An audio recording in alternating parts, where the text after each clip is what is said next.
Hi everyone, and welcome to a brand new podcast from Teletrac Navman, Mobilizing the Future of Fleets. It's a podcast dedicated to helping fleet and transportation businesses navigate the roads ahead.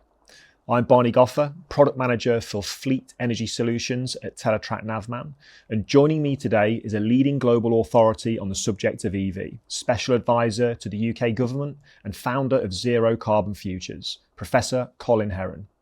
Professor Heron notably spent 17 years at Nissan, where he was instrumental in the rollout of the Leaf, the world's first mass-market electric vehicle. Also joining us is Peter Crow, European Sales Manager at Angie Energy Systems, a specialist in alternative energy solutions.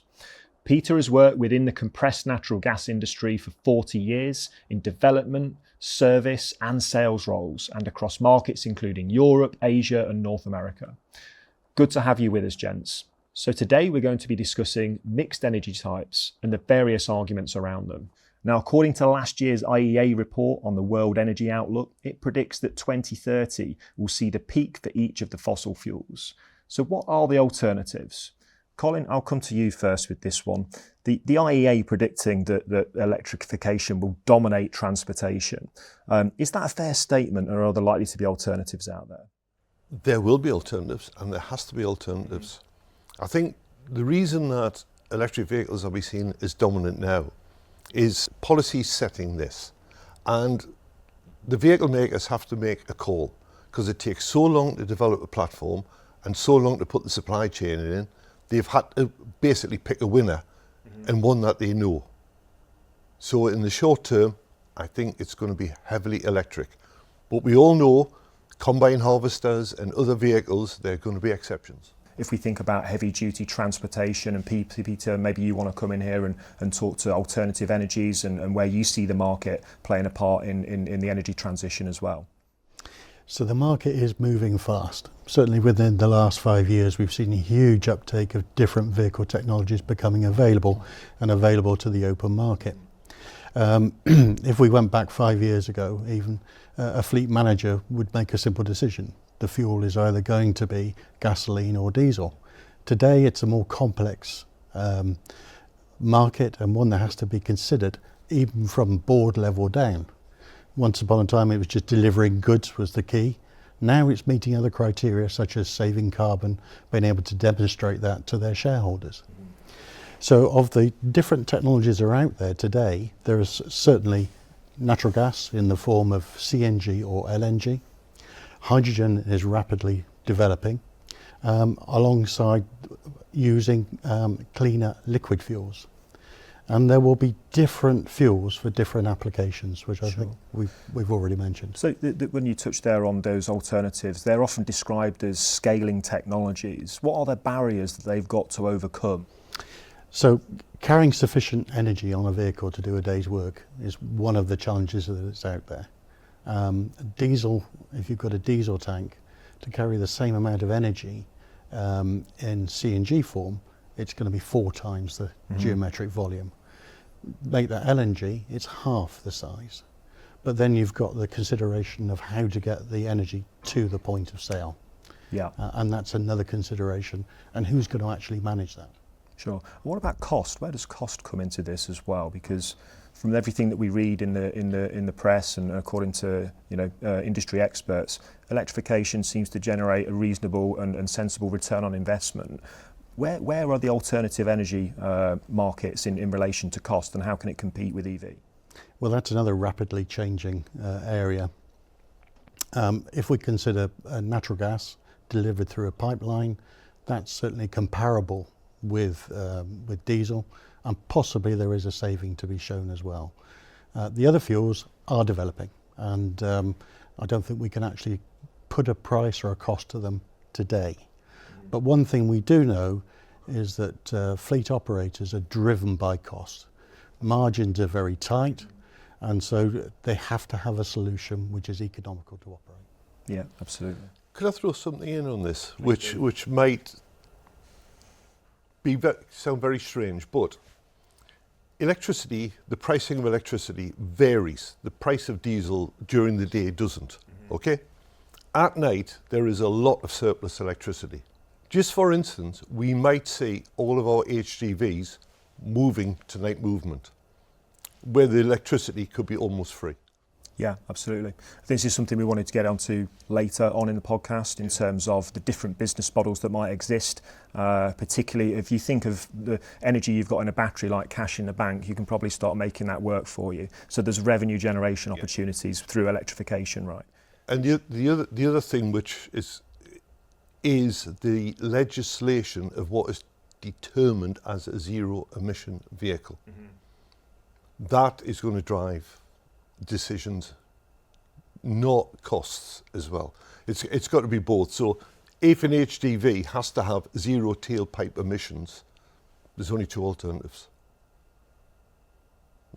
At the moment, it's just fact, unless we have a nuclear-powered HDV. Sure. Okay. So that puts a challenge in the way to alternative energies in terms of CNG, LNG. Is that what you're saying, essentially? Okay. And in terms of other challenges that the EV market still has to overcome, what are they? Because it's not this panacea that perhaps is perceived to be. What else needs to be dealt with in terms of mass market adoption? One, we need to make them, and they're not being made in the volume. Two, you need the infrastructure, which is starting to go in. Germany, the Traton Group, are investing €500 million in about 1 megawatt, 1.5 megawatt chargers across. We're already got GridServe in the UK running out trials of these high power chargers, but there simply isn't the battery and the supply of vehicles yet. Yeah, and that's going to take time, investment to actually get there. How far away are we from it being a reality then? The technology is not a problem. Mm-hmm. It's the rollout of the technology.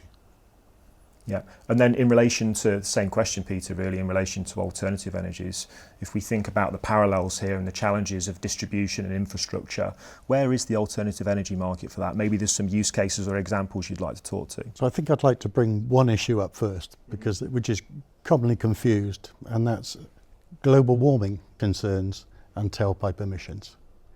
And just because you're running a zero tailpipe vehicle doesn't necessarily mean that it is particularly good as far as global warming is concerned. So how is the energy produced? If it was a biomethane going into vehicles, then that's produced from anaerobic digestion, and it could actually be called carbon negative. And it's then transported through an existing network of pipes to the point of use. So we're actually taking transport vehicles off the road, delivering fuels to a point of use, in the same way as you do with battery electric.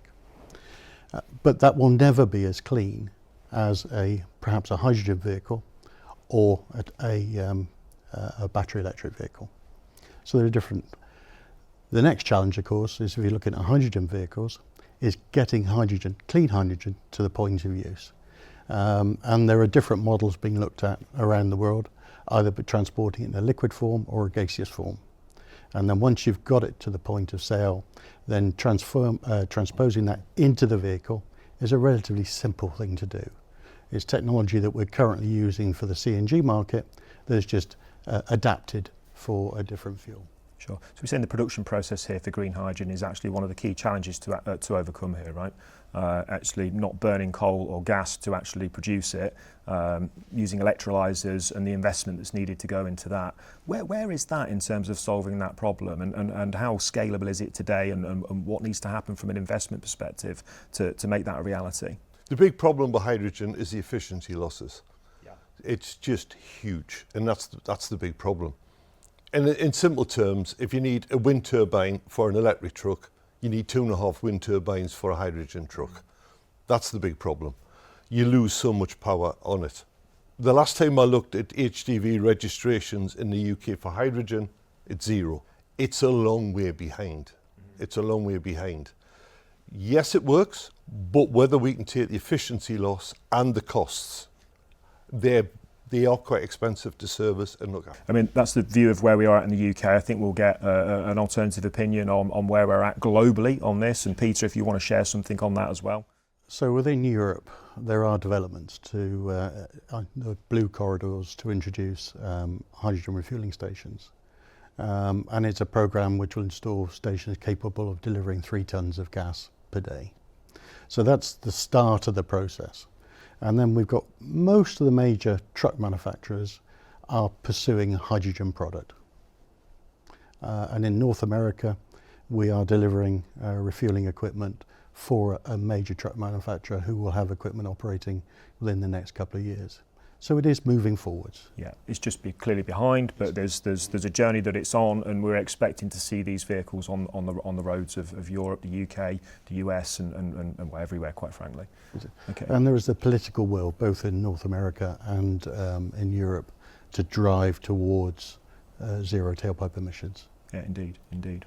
Okay, so policy's driving that change. What are the risks, Colin, with the rapid adoption of electrification? Because it's moving so quickly by comparison to alternative energies. The risk with the technology is very low. It's quite simple. You know, it's a battery. You just drive it as normal.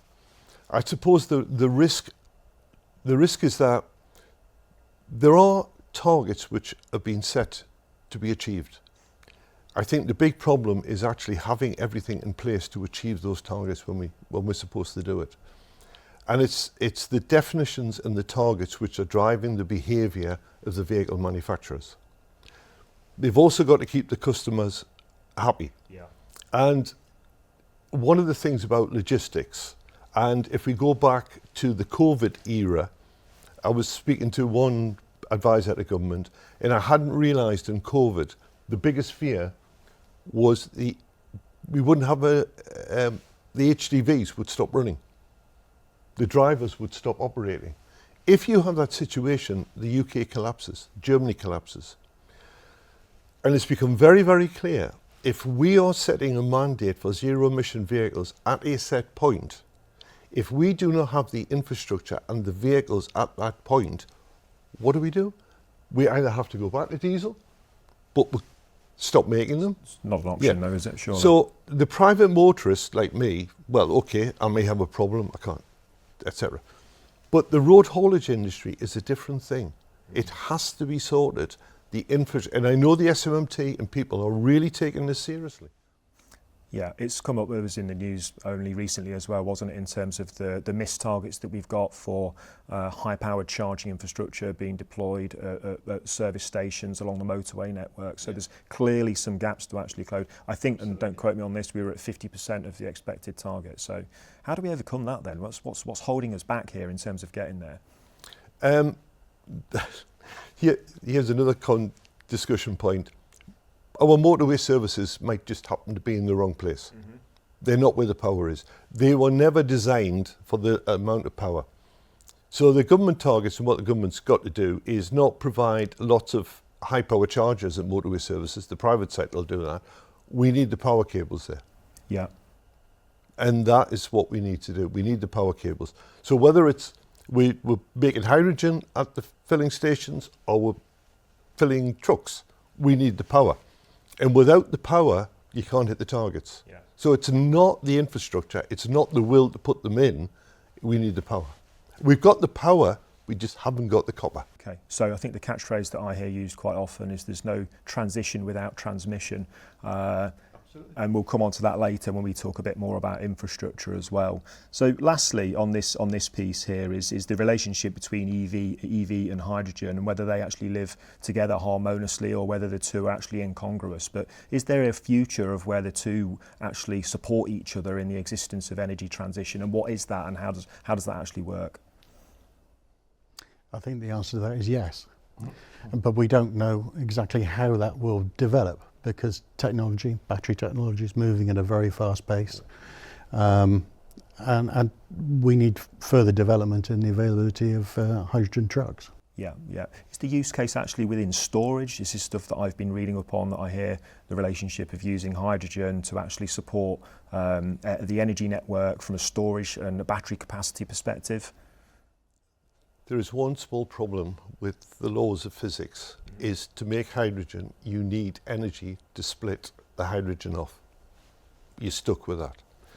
If you use hydrogen to store energy, you lose a lot of energy to make the hydrogen, and then you've got to convert it back. It's a very good way of losing a lot of what you want to store. I can see there will be some use for dual fuel, some burning hydrogen in big trucks at some point, yes. Yeah. And I don't think until we get solid state batteries or some technology move, there will be circumstances where really big trucks. I just don't understand how you would have a tank transporter with a Challenger 2 tank going down the M1 with a battery truck at the moment. It just doesn't make sense. Mm-hmm. And then we've spoken quite a lot about hydrogen there, Peter, but what about the other alternative? We've got RNG, there's CNG, there's LNG. What are the use cases in the UK or globally where that's actually working today? Because there are some, right?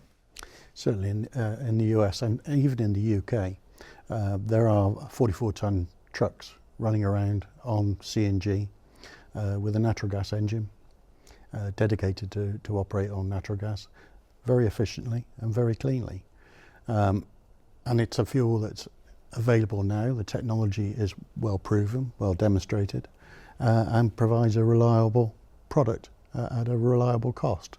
And that's what the operators like to use. The UK is different in a way. So a lot of our big trucks, in the instance in my region, go from Nissan to the Port of Tyne to Nissan to the Port of Tyne, Nissan to the Port of Tyne. It's a set route and they do about 40 miles, 50 miles a day. That's not a problem. Driving across America, Completely different. or Australia, etc., for me it's long haul HGV versus a milk run type HGV. Milk run HGVs will be electric. It's just, they will be electric. Yeah. It's easy to do. You can buy them now, you can buy them from the showroom, get on with it. Whether people who put these high power chargers and all the power in will then say, well, we might also put the equivalent power and the network in for some hydrogen trucks, that's to be seen. Yeah, so we're saying here that geography will play a huge part in this in terms of distances travelled and range requirements, and we don't really know what that looks like, right? And the application of the vehicle. Yeah. Because you can refuel a gaseous vehicle in the same time as you can a liquid fuel vehicle, whereas it takes a little bit longer with a battery electric vehicle. And that is a different method of operation. Whether you could move all of your vehicles onto operating at night, I suspect that's not the case. So there will be applications where gas plays an important part. Just something that I want to revisit, and that's the relationship between electric vehicles, fuel cell vehicles, and the use cases here.